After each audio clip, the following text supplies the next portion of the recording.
Hello, my name is John Reynolds. Welcome to Extraordinary Life Stories.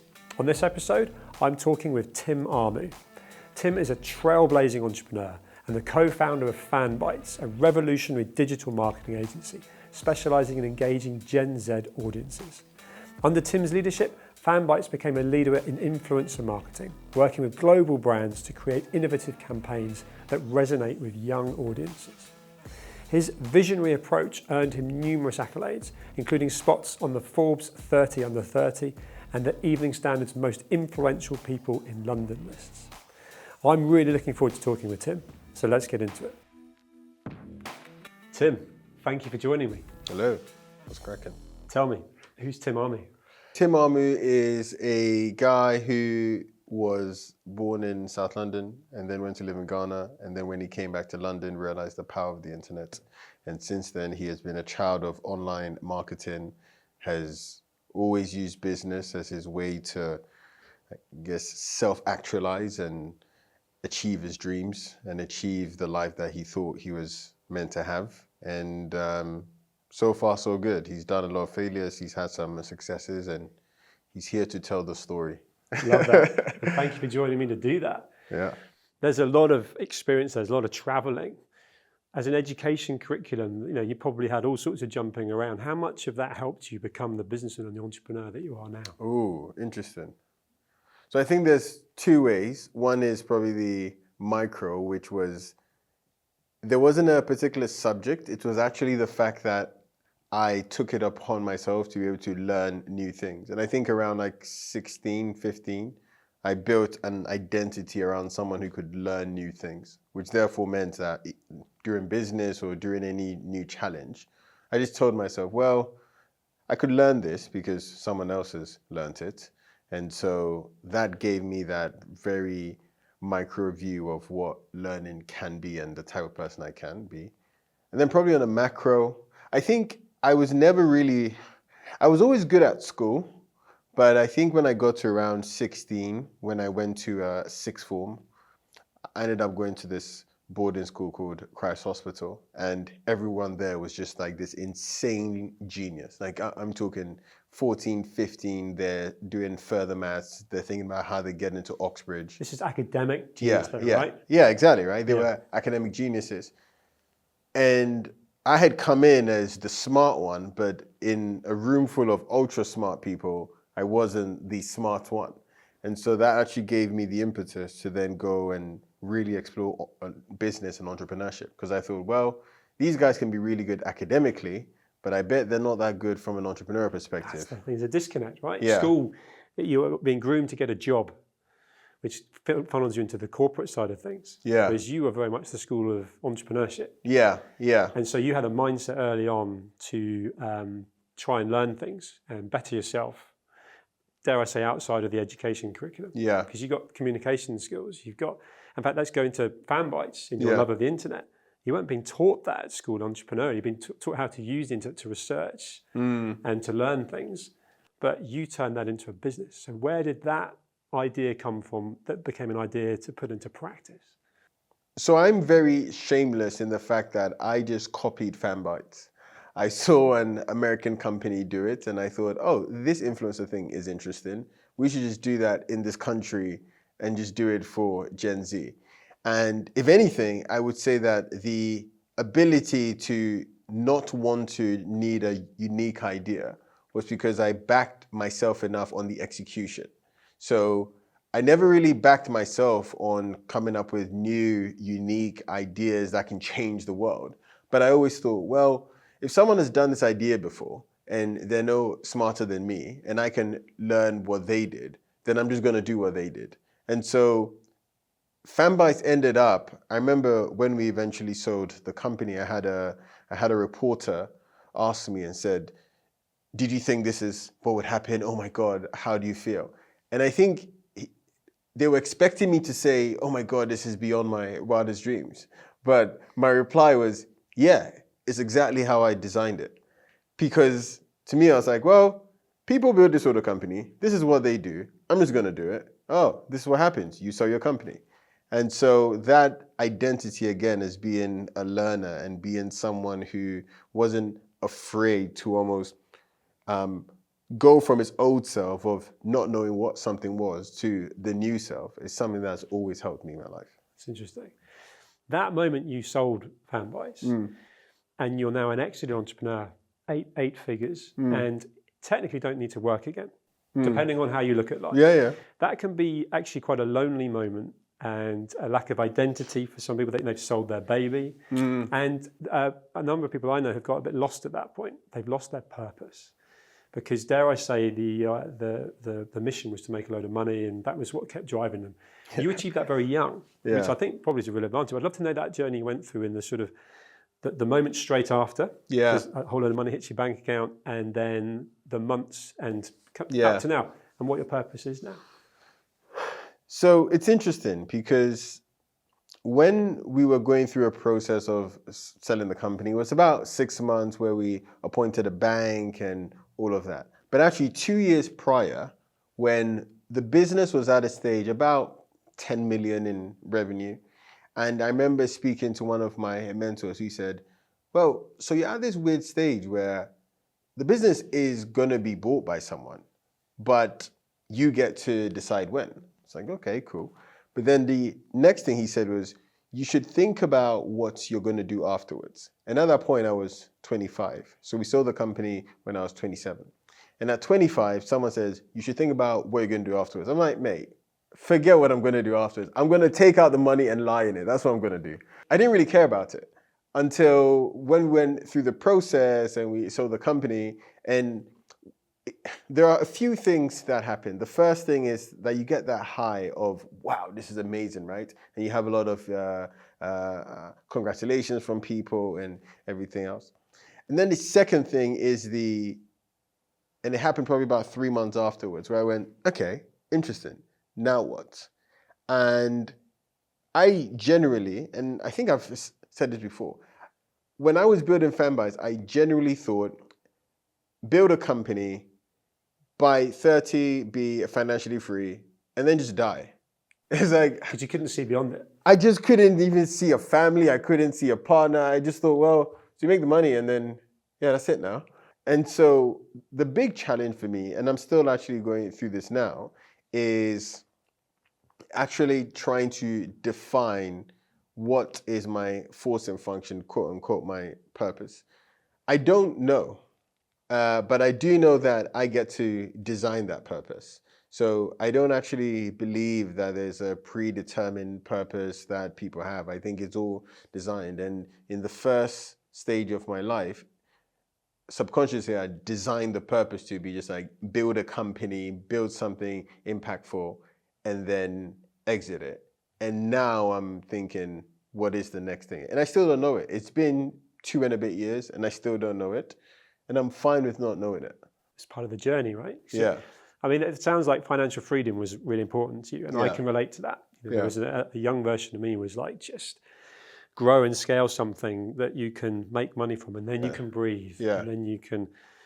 One of the things I feel is something you're putting out a lot that I see from socials and people I speak to about you is mentoring. You're helping people.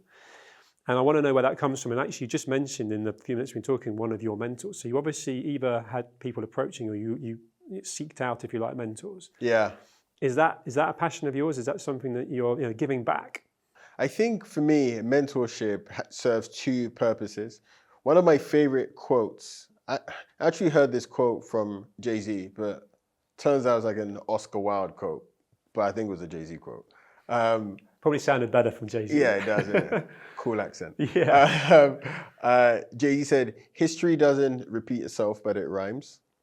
And I remember hearing that as a kid and just thinking, oh yeah, like everything I'm trying to do has been done by someone else. Even if I'm trying to build rockets, like someone else has done it.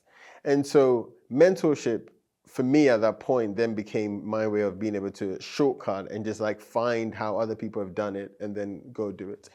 And so fast forward now, if I look at my experience and my journey with Fanbytes and everything else, I see mentorship as my way of shortcutting people to the end goal. I think you can come to mentorship in 2 ways. One of the ways is actually quite an ego way, which is like, here I am, and I am, spreading my information to you minions here, right? And go do it. The other way I think is a low ego, which is I don't think I'm particularly special. And I think the thing that I've done was actually quite predictable.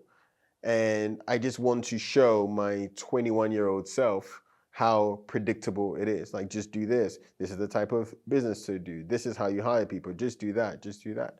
And so having felt that from prior mentors and just like seeing how predictable and how much of a shortcut they gave me to avoid what not to do, I now want to then impart that. And in my Instagram bio, I had sharing what I wish my 21-year-old self knew.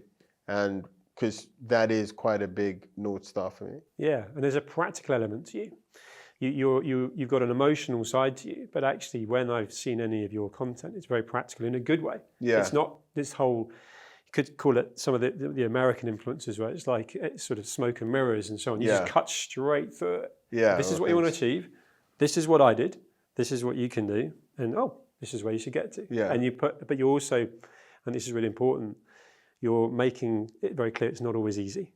And it requires discipline and hard work. And I think as an entrepreneur and a founder, that message of almost Insta versus reality, that's really refreshing with you. Yeah. You know what I mean by that? Yeah. The guy with the Dubai harbour behind him and the Lamborghini, and look at me, haven't I done really well? Whereas you're actually, okay, I've had the success with Fanbytes, there's other things you'll be involved in. Yeah. But this is what I did. No frilly stars and so on. And is that something that you see other people starting to, not copy, but second mover advantage? You did that because I think that's losing its way with Instagram and kind of TikTok, where people are getting turned off by the kind of look at me, because the ego is too much.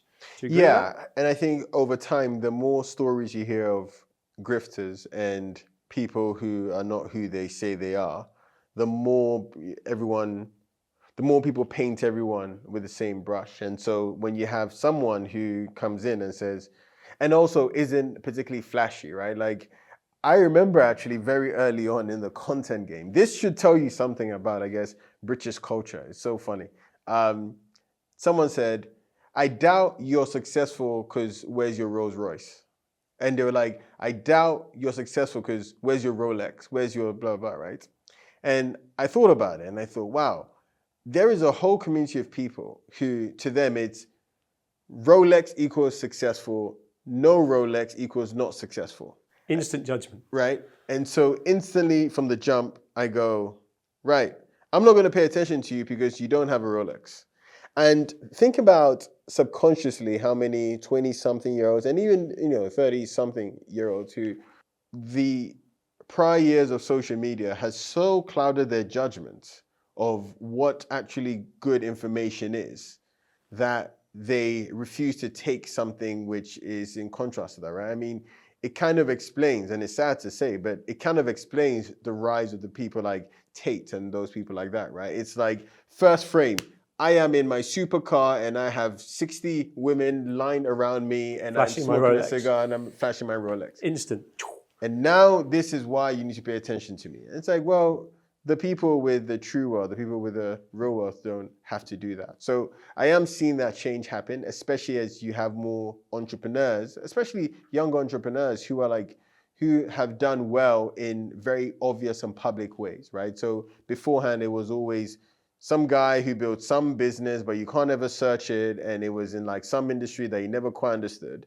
And now you even have people, I read recently, the founders of Represent Clothing, right?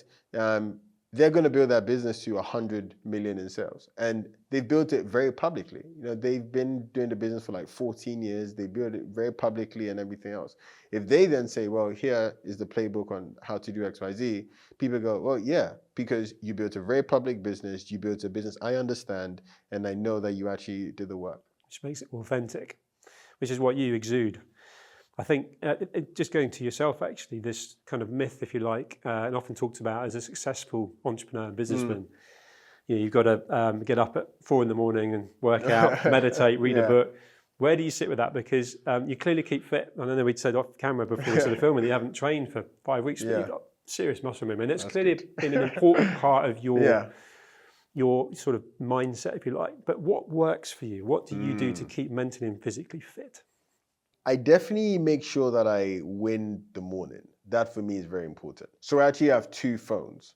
One of my phones doesn't have anything on it apart from Audible, and that's it. And that's the phone that I use up until 10:30 every single day.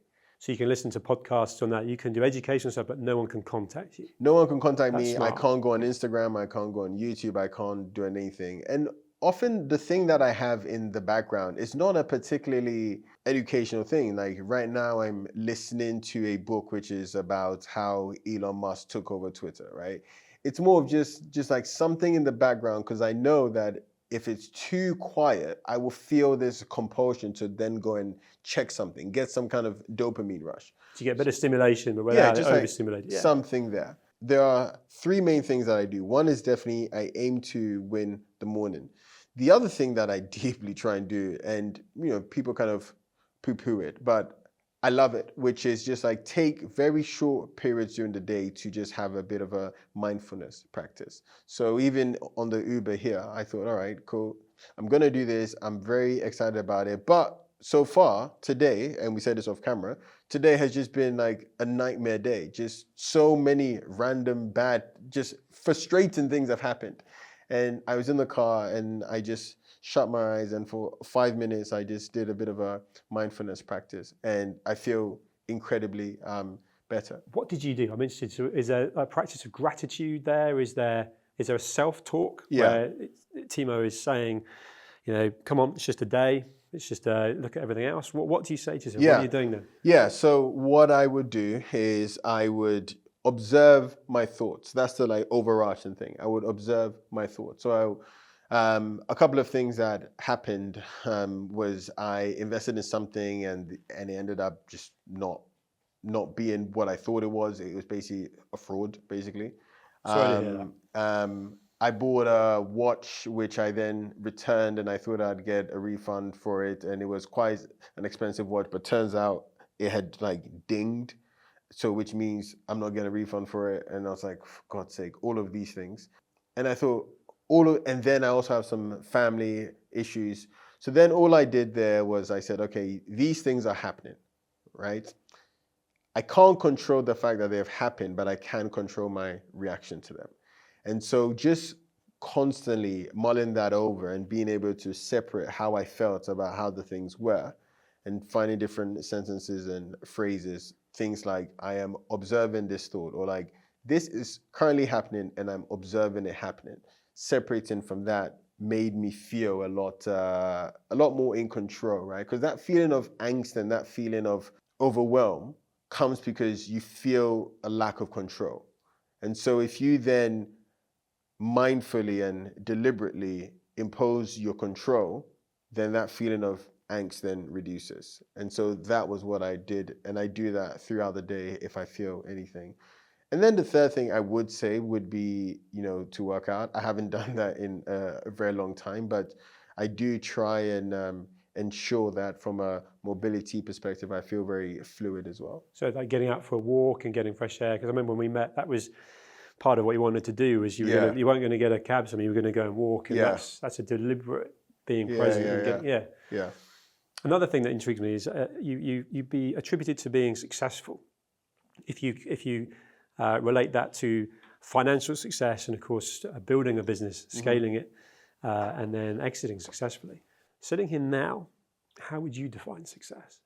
So over time, and I'm sure this is also probably the same with you, and the same with a lot of people who are watching. When you're younger, you kind of see success through one lens, which is just mainly financial. I think over time I've come to appreciate that like success is the realization of any worthwhile pursuit. So that could be in anything. That could be success. Your worthwhile pursuit is that you want to have an amazing career in whatever you choose to do. You want to have an amazing family. You want to raise amazing kids. And the realization of that is what I deem success as. And I think there's even another word I'd add in there, which is the progressive realization of a worthy pursuit.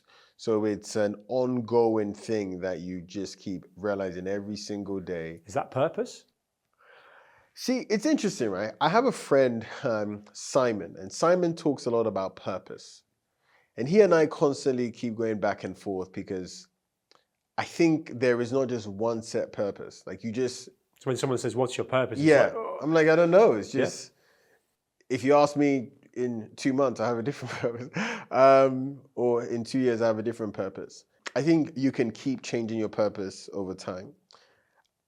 And as a result of that, you can keep being successful at different things over time, right? So there was, there's business success, then there's like social success and relationship success. So you can just like keep reinventing yourself every single time to then achieve some kind of worthwhile pursuit.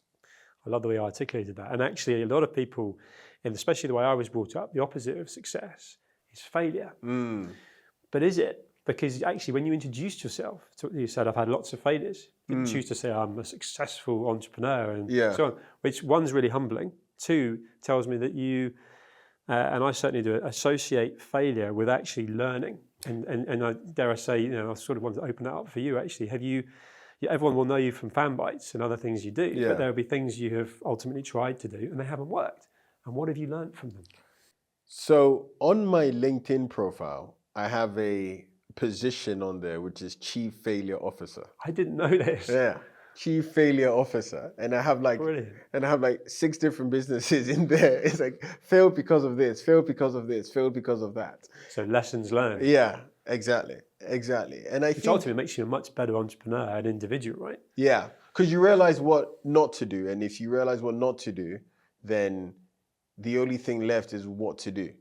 And then just narrows it down. Yeah, so I have a very healthy attitude to failure because I just see it as narrowing the option pool so I only do the things that would get me to the end goal. And what do you see you doing now? I mean, if there's anything you're working on now, elaborate, but it feels like you're in a gathering stage. Yeah. With a view to then going again, whilst potentially investing and doing other things. But do you have, sitting here now, do you have a kind of a vision, a goal that you'd like to achieve something else? So I don't necessarily have a specific goal, like a specific project. What we did when I sold Fanbytes was I wrote down a massive list of mistakes that I made. And it's quite funny that probably about 60% of them all came down to, say, the people decisions that I made. So not so much that I chose bad people, it was more like most of my headache actually came from, I should have hired this person, I should have let this person go, I should have had this conversation, should have done all these things. Which then narrowed it down to actually, can you just create the best possible environment and collection of people? And then if you've amassed that quality of people and that community of people, then you decide what to do. Whether it's property, whether it's SaaS, whether it's e-com, whether it's taking over a restaurant. But if you have the great group of people will make things happen. So I would say right now, and on TikTok, people talk about like being in your era, right? Being your era. I think I'm currently in my people collection era, which is where I'm like networking people. I'm like doing little projects with people to see how we vibe, how we get on. Yeah, exactly. And then when I then see an opportunity, which gives me that same almost tingly feeling as I did with Fanbytes, I'd have spent so many years building deep relationships with people that I say, okay, they're good. Now let's go. There's your tribe. Exactly. That's interesting. And so where does AI fit in this? Because I love what you just said there, because people is what I live and breathe. Yeah, so I can tell. Very little in my world is AI. So I can finesse things with AI right now. Yeah. So it might be things that I just, is there anything else I could talk to Tim about before we talk today? Just put that into ChatGPT, but it's not helping me too much. Where do you sit with that? Because I agree that people are just everything, and I've had businesses and still have got business interests where the people really affect what's going on. Yeah. Are you sort of immersed in the AI space and watching what's happening and plugging that into different things you're looking at as well, or are you sort of just kind of more focused on people? When I first really got into AI, ChatGPT, Midjourney, DALL-E, I thought, oh, this is giving me that same feeling as in 2017 when I discovered the influencer marketing thing. And I thought, ooh, there is an arbitrage here. There's the people who know and the people who don't know. And the people who know just widen the gap because they just compound their knowledge. And so that's currently how I feel with AI. I don't quite know what the application is to build business, but I am using it in a few of my companies to help us do things faster, to help us just condense what might take, 2 days into 2 minutes. And that for me is just powerful. It's just almost about staying in the game. I tell people that during Fanbytes and that whole influencer journey, we weren't the best company in the space. We probably weren't even the second best company in the space. But what we did was we were just in the game.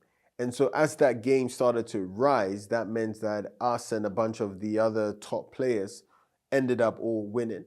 I see the same thing with AI, which is, I don't know where it's going, but I know that we're just in the game. And if we're just in the game as that market grows, as demand for anything grows, at least when the right thing comes, we're equipped to make sure that we win.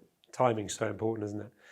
And actually, just on the people side of things, as an exited entrepreneur, have you chosen to invest into other businesses? And it's a loaded question because when you back yourself, you know how hard you work, you know how your scruples are in place, you know that you've got a respect to, if you've taken investment from, if you ever took investment from other people, you know, there's a respect there. Yeah. Now, looking in on other people's businesses, and potentially a lot of people probably come to you for funding, how much of the opportunity is influential to you and how much of it is the people? So I have a very complicated relationship with investing. So I have invested now in about 19 companies and I stopped. And the reason I stopped was because I realized that I was doing it from a position of ego. I was doing it from a position where, you know, I was now the one who people came to fund their dreams, and it fed my ego to say, you know, there you go, I'll give you money, you know, go and do your thing, right? But equally, I realized it was kind of gambling because I was just like putting it into companies and thinking, well, yeah, it kind of looks good now, but let's go see what they can do. So now my attitude has changed. Now I am actually taking bigger stakes, but in smaller companies where I can generally impact the enterprise value, where I can generally impact them potentially selling on. And that for me is where I get very excited, as opposed to just writing, you know, 10, 25K checks in here and then seeing what they do. That was just coming from a completely different mind space, which wasn't great. No, it's interesting. I found that an interesting principle to hear back from you because you're so capable. But if you're not involved in that business and you're just writing a check, you're leaving it completely up to other people. So it sounds like now you're not just putting funds behind an opportunity, but you're actually bringing your network, you're bringing your expertise, which dare I say gives you fulfillment as well, right? Because you're part of it. That makes sense. Hugely. You've been awesome to talk to. I've been looking forward to this and I've enjoyed it. I hope you have too. Yeah, it's been good. We've run out of time, but Tim, thank you for making time in your schedule to talk with me. All good. Thanks, mate.